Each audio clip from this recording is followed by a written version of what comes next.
Welcome to the Hypnosis NGH podcast. I'm Eric Damon from the National Guild of Hypnotists. This podcast series offers a fun and serious look at hypnosis and offers various ideas, discuss case studies, along with NGH educational opportunities.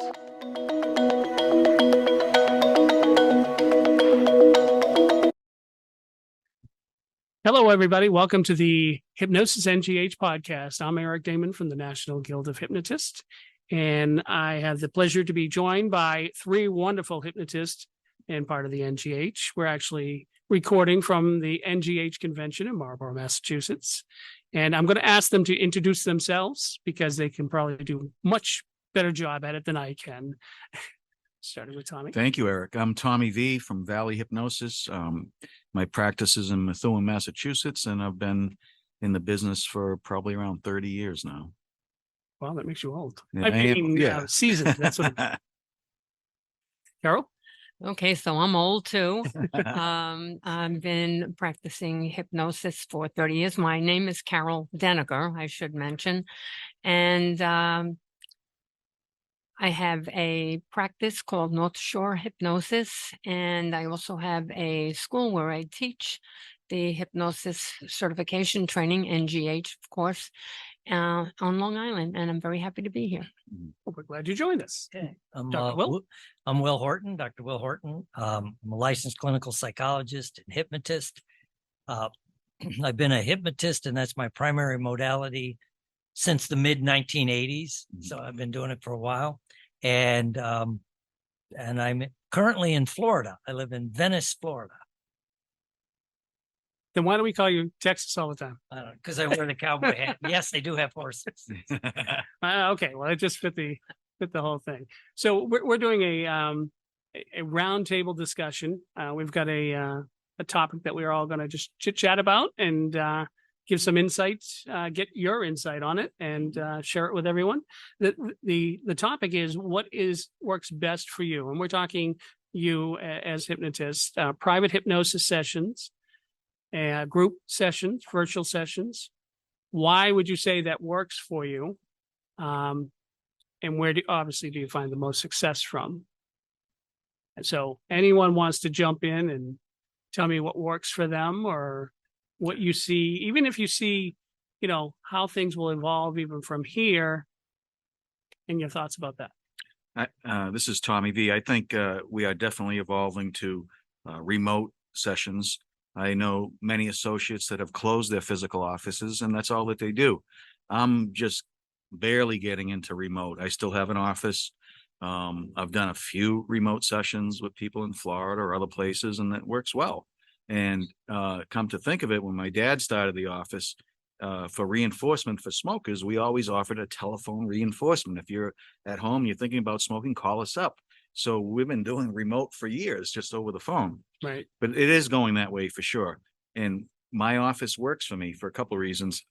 Some people expect to come in live. And I think it is powerful to either do one session live and then go remote. The other reason why it works for me is my rent is very cheap. It's less than $400 a month. So it works for me right now. If it was $800-900, I might be doing something different. So now, let me tag onto that for a second. Yeah. Would you find that there might be a client that you feels comfortable, at least the initial or maybe the first couple of sessions are face-to-face? Yeah. And then they're more comfortable to do a virtual session? I think some people are. But I think we're going towards virtual. I don't know. Maybe. Well, this is Carol. And so I suppose there would have been a time, maybe 5 or 10 years ago, I would think teaching online would be, very, next to impossible. Yeah. And seeing clients, I couldn't have imagined, although we used to do telephone hypnosis on rare occasion. But, people's expectations are changing. I do agree that it's useful to have the first 1 or 2 in person if you can. I think it's important to get that energy connection between you and establish rapport in person if you can. but sometimes a person will want to see me and they're not located close enough to make it possible to drive to the office. So I'm doing the training online. I'm doing seeing clients online as well. And it's interesting because up until the advent of COVID, I was teaching. I had a licensed school. I still do, and I had my quarters from which I was authorized to teach. And then when COVID happened, we were commanded to go online if the courses would work well online. And they were responsible for that decision. And then when COVID was over, I saw how well the training went online. And I actually got them to license me to do online certification training. So I'm very proud of that. And it's working very well. And so, yeah, that's what I have to say about that. Oh, that's good. All right. Dr. Will, and 90% of what I do is online. I started doing online in 2012 when it was GoToMeeting before they had Zoom and all this other stuff. And because I've been blessed to be able to travel and teach, I would have people that would want to do something. And, I live in Florida, they're in New York or wherever they happen to be. So that's why I started doing it. And so when, as Carol just said, when COVID hit and it changed the whole dynamic of it, I'd already been doing online. So, I was lucky enough. I showed people how to do it and all this and the different types. And, as hypno coaches or as consulting hypnotists, we don't fall under the medical umbrella where you got to have a HIPAA compliant online platform. Like if I was going to practice clinical psych. Right. So it was fun. And I think what I see people talking about, like here at the conference and people I train, is that once you go virtual, you're not bound by being in Massachusetts or New York or Florida or Chicago. You get people literally from all over the world. So there's an advantage to that. And I think it's just that learning curve of taking things, as Carol said, of teaching online. Mm-hmm. It's just a learning curve. And I think as Tommy said too, it's the wave of the future. Mm-hmm. I know when I get people under the age of like 35 that want a session, they don't want to come in live. It's like even if they're local, they'll go, can we do this online? So, and again, because of COVID, people got used to it. So there's no fear of it. So I mostly online. And virtual or online has been successful for you? Yes. Yeah. There's all of you? I miss the hands-on. That's why a couple times a year I do something live here at this conference and a few other places. And I think eventually, and I'd like to hear from everybody else, I think we're going to see that morph out where there was a dip in conferences because of COVID. I think it's going to come back, especially to get the hands-on training with people. Right.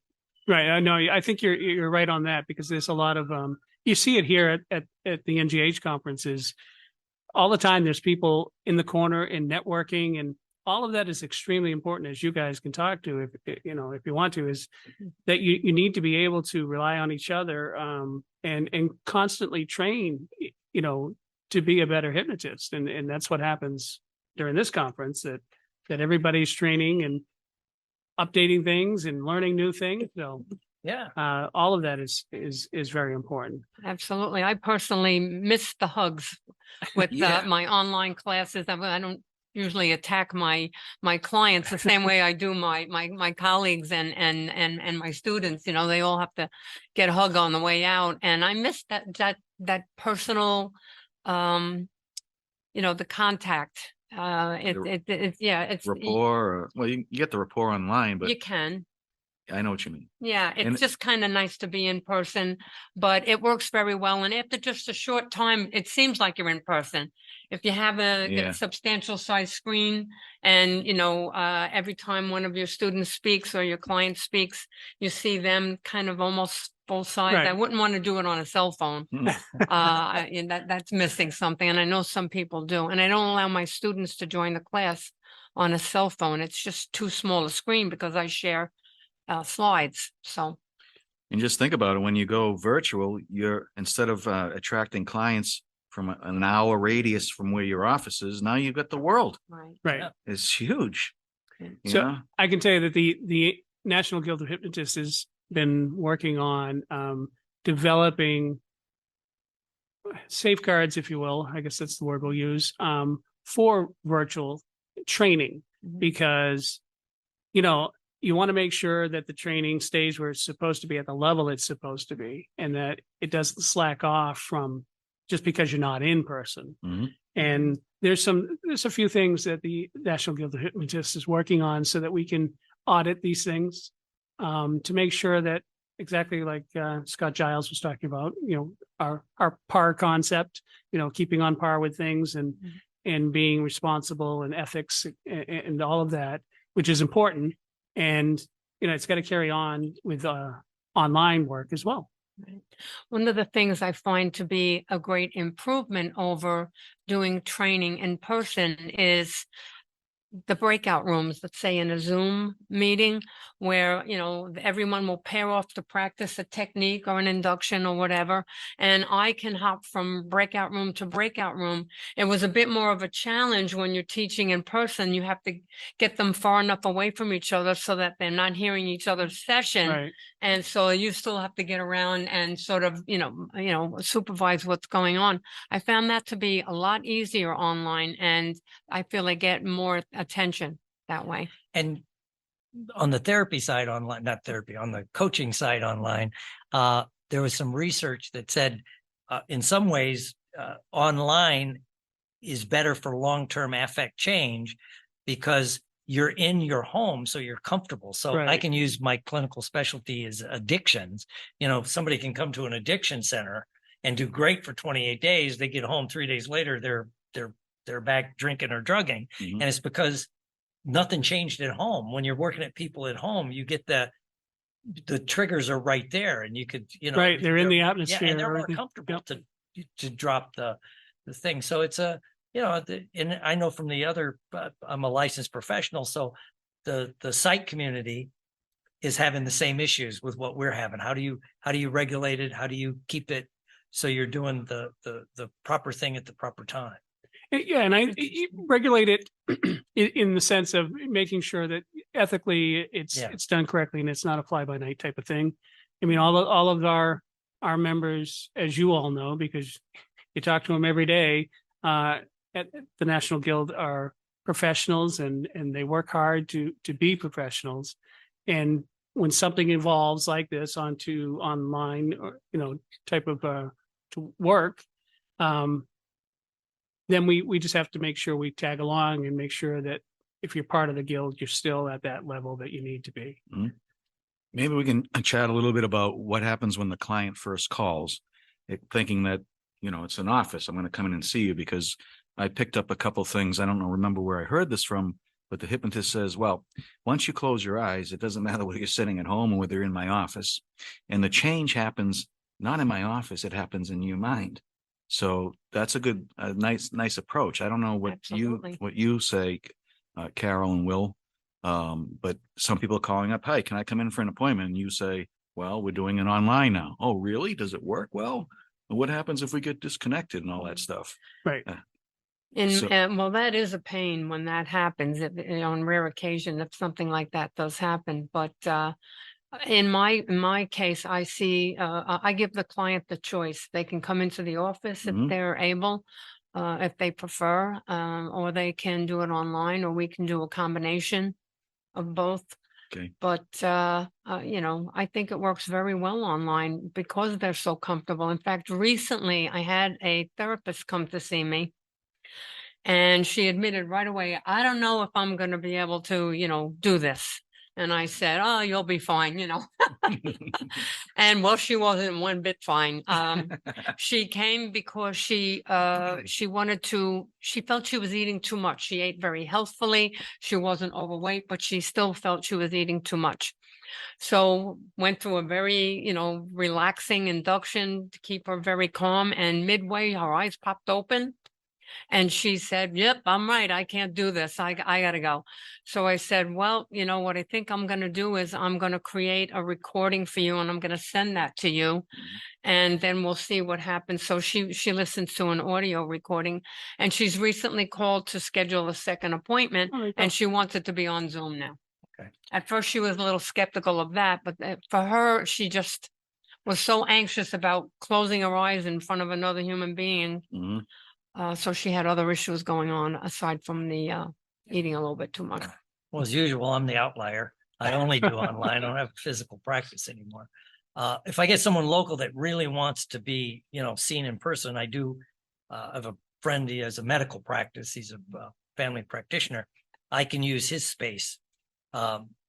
So I always tell the people, yeah, we could do it. I can only do it on like this either Wednesday or Friday because that's the day he's at Playing golf. the hospital, whatever. I said, but instead of what the usual fee is, it's like $225 instead of $150 because Mhm. I got that always like changes the conversation. But the thing like was said, one of the things I've seen change because of COVID was before COVID, living in Florida, an older population. I won't say elderly, but older Seasoned. population. They were like, I would we mention all- Zoom or online. Nope. Mhm. But now I'm getting some very tech savvy, people in their 70s because to order food, to play with your I mean, so it's that dynamic's changing. And like was said, the thing I do and people like it, I say, okay, now like, we're good, Eric, we're doing let's start the session. But all that we talk about before I do the formal hypnosis or the NLP technique I'm going to do, I'm not recording that. So Right. that, I'll record the actual hypnosis session or the actual NLP technique and send that to you because unless you want, I can record the whole thing. I don't care. You send them Right. the audio? Or I sent him the audio. I said, you could turn your camera off. It's fine with me because, but I prefer you leave the camera on so I can watch you. So in case you fall out of the chair, which has never happened. That's a joke. But, but it is good because you get the more you do this, the more things happen. I was in the middle of a session with a guy and suddenly the phone rings, the dog starts barking and, it's in the middle of the session and he goes, I got to go take care. I'm like, it's okay. We can come back. and And you deal with the situation as yeah, it just comes, like, right? yeah, I still say some of the best hypnosis sessions I ever did was when I had my physical office and the room next door was being rehabbed so you could hear jackhammers. So I turned it into a story about rehabbing your mind. We're going to rip out the old walls, put in new walls. So I said, that's fine, so, but it also, he was a skeptical client and it turned into a great client because it proved to him that if you're always in control, when your dog started barking like a banshee, he needed to go see what it was. Right. So yeah, but I like it, and every once in a while I get somebody that'll say, nope, I want it online or not online. I want it in person. And he's since closed his practice, but there was a local guild guy that was in Venice and then another one in Sarasota. I say, well, I'll give you their number because I don't have an office. What can I tell Right. you? Yeah. Well, when you look at the big picture, all of us are really still in the growing phase of what's happening online. And it really was, thrust into high gear because of COVID, meaning that, yes, Grubhub was still around before COVID, but you didn't use it. Maybe you did. It was occasional use. Now everybody uses it. So it's kind of, like I said, it's kind of really pushed this, including, our profession into hyper mode in the sense of how can we do what we do online as well. Now, what about group sessions? Is that possible online? Is it successful online?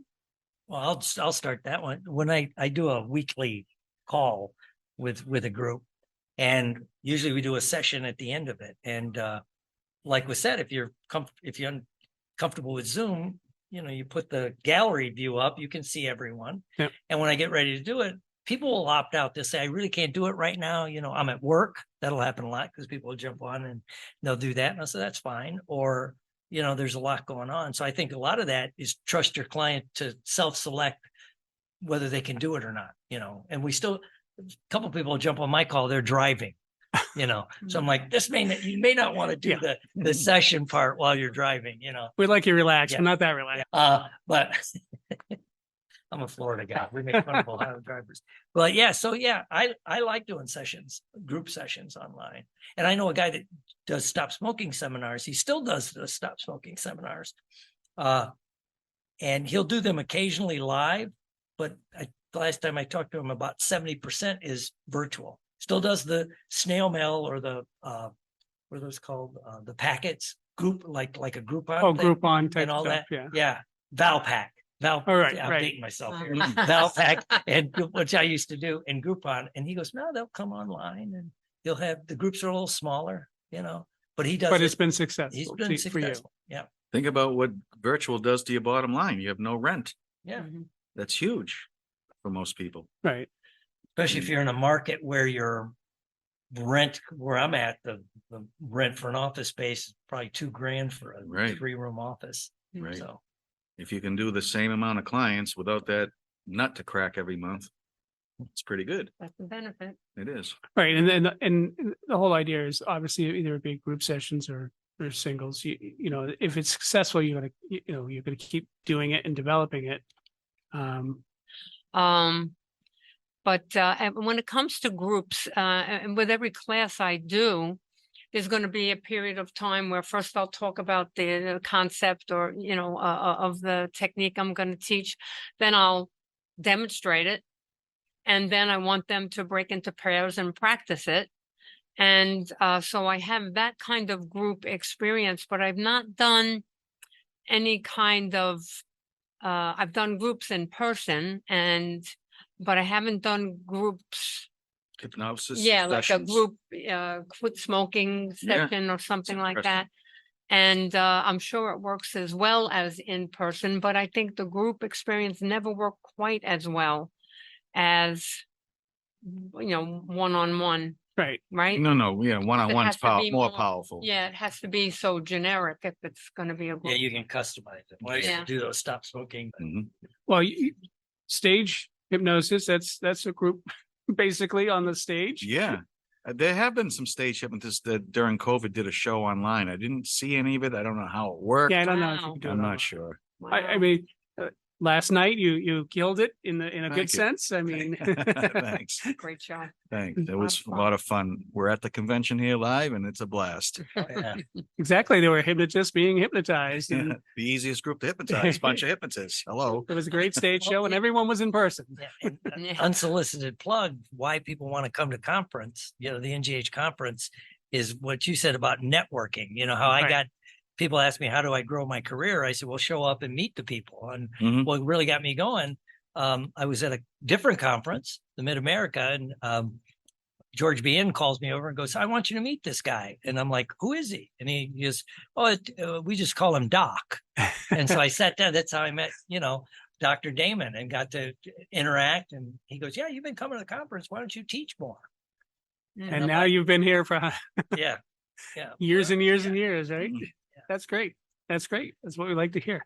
I appreciate the fact that you all sat down and let me pick your mind about a topic here. And I'd love to have you back on more of these roundtable discussions if you're willing to do that. Sure. Oh, I'd love to. And we'll Absolutely. have some of Fun. our podcast listeners offer up some suggestions on what they'd like us to bring up as a topic. So we that- could do this from our own home, you mean? And you'd be in your office? and Will's down in Absolutely. Florida and Carol in New York? We Wow. certainly can.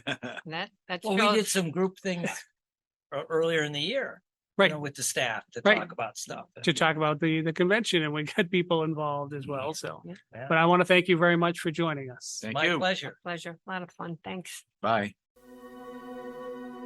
Thank you for listening to the Hypnosis NGH podcast. You're welcome to share your ideas for future podcasts by emailing us nghpodcast@ngh.net.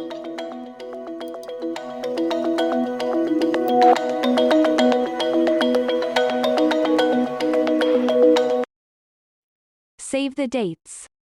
2024 Solid Gold Weekend. Las Vegas, Nevada. February 24th and the 25th, 2024. Register today. 603-429-9438